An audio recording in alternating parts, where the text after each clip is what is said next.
This is an AI-generated podcast based on the article From Church Volunteer to Kingdom Entrepreneur, How Chelsea Jackson Built a Business on Discernment, written by Andre Blaze Badgham. The article link is in the show notes.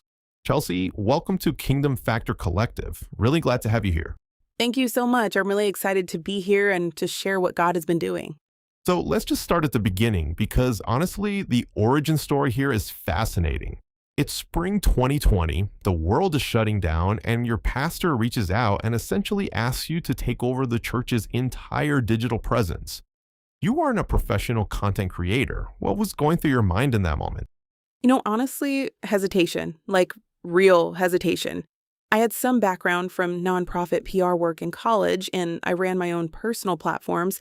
But leading a church's digital presence during that moment specifically, I remember thinking, are you sure you're asking me? And I took it to prayer, and I just felt like God was saying yes. So I said yes. That's interesting because what you stepped into was basically a 2 to 3 year intensive that nobody planned. I mean, the stakes were real. That was the only way a congregation could stay connected at all. What did you actually learn in that season? So much. It wasn't just about posting announcements or keeping the feed active. You needed social media and communication as a space to continue to evangelize, to tell the story of how God shows up at your church. I was building systems, developing strategy, and what I really learned was that authentic digital storytelling matters. It wasn't just about how God is showing up with us, but through us and connecting to the community. Does that make sense? Like presence over performance every time. Presence over performance. I love that. And so by the time you stepped back from that volunteer role, you had essentially built proof of concept for a whole consulting firm. How did Savvy Solutions actually come together? Right. So I already had a full-time career in technology for Virginia state government. I wasn't looking for another job, but the cost of living was climbing and my calling was getting clearer. And I just started thinking, if you have the skills, why not find a means to monetize it?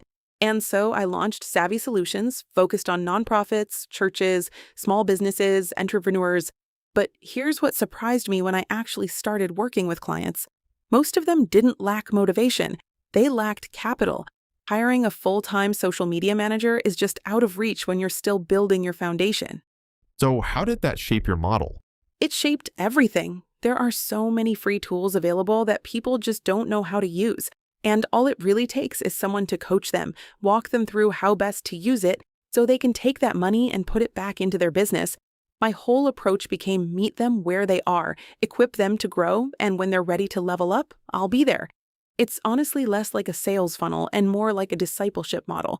And for me, it's an opportunity to continue to create kingdom connections and be the light in dark places that God has sent me into. Discipleship model as a business strategy. That's a framework more people need to hear. Okay, I want to get into something specific because this really stood out to me. You had a contract on the table for a music festival, natural fit, good money, and you walked away. Can you unpack that decision? Yeah, so the contract looked good, the opportunity was real, and I love music. I've even done some singing myself. But then news surfaced about the headline act, things about their conduct and character that just didn't sit well with my values, and the money was still there. The contract was still on the table. And I just knew attaching my name to something that didn't really align with me was not something I wanted.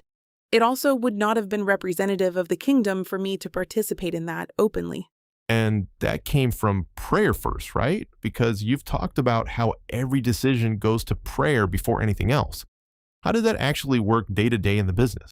Every decision that's made, every opportunity that's shared with me, every request for my services, I take it into prayer and utilize discernment as to whether or not I move forward.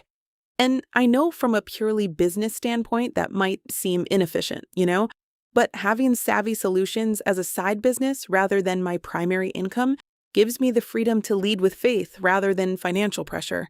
That's been honestly one of the biggest gifts. I'm not desperate for every contract.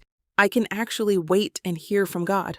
That's a real kind of freedom that I think a lot of entrepreneurs don't give themselves permission to have. Okay, last thing. For the Christian entrepreneur who's watching everyone else's highlight reel right now and feeling behind, what do you tell them? Look up, not sideways. Stop comparing yourself to everyone else's journey. God is the one ordering your steps. And I can say this from experience. 6 years ago, I never saw myself in this space. Content creation, consulting, none of it. But I can attest that what God has for you is beyond your wildest dreams, your wildest imagination.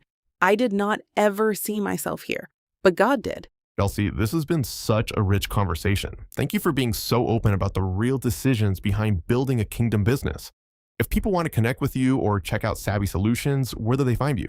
Yes, you can find me on Instagram at Savvy Solution, that's Savvy with 2 V's, and online at savvysolution.co. Would love to connect. Perfect. We'll have all of that linked in the show notes along with the original article. Thanks for listening to Kingdom Factor Collective. We'll see you next time.